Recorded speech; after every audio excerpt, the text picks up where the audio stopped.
State.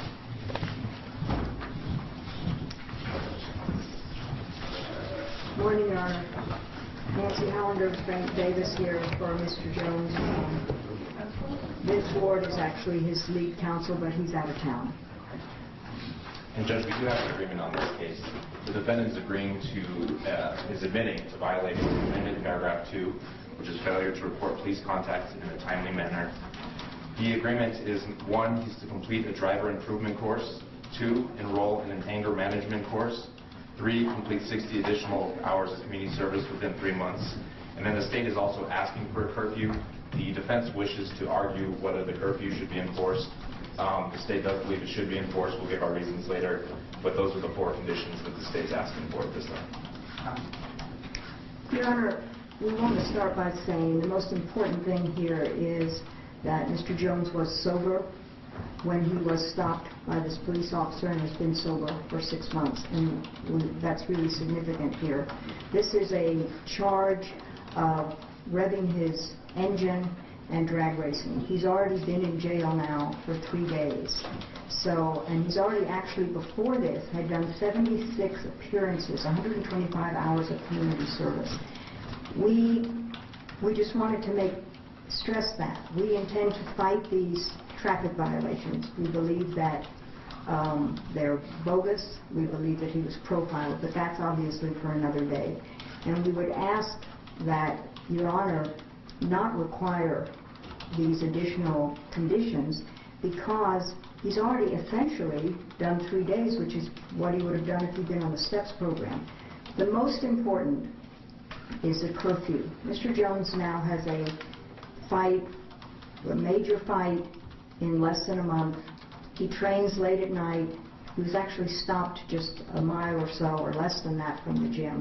He trains at night and then has to eat after that, so he's often out late at night. And if it's 10 o'clock, he can't even take his wife to a movie. He's also going to be traveling for this fight to Las Vegas.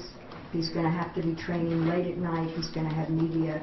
We just would ask the court to at least, if you're considering all the other factors, which we don't think he needs, but that this one is really important, and ask that you not impose a curfew at this time.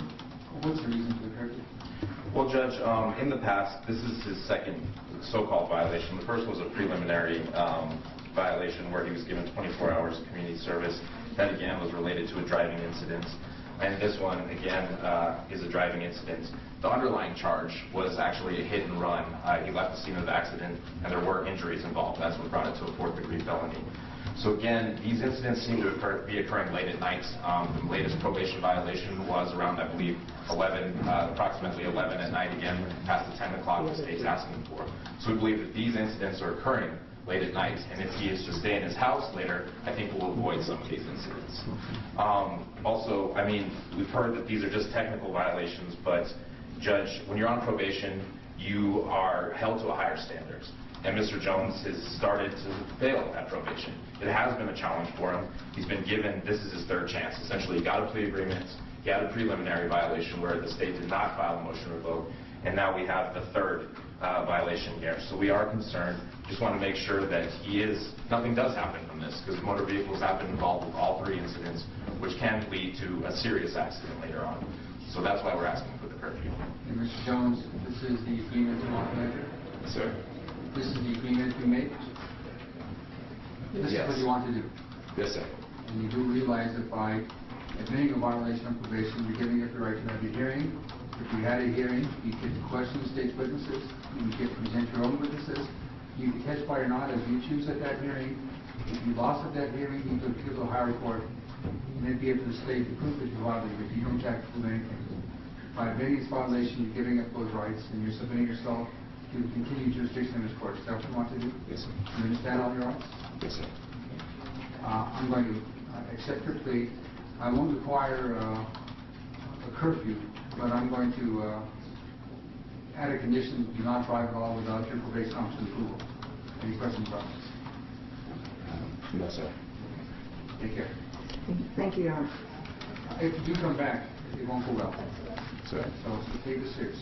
Yes, sir. Thank you, Your Honor.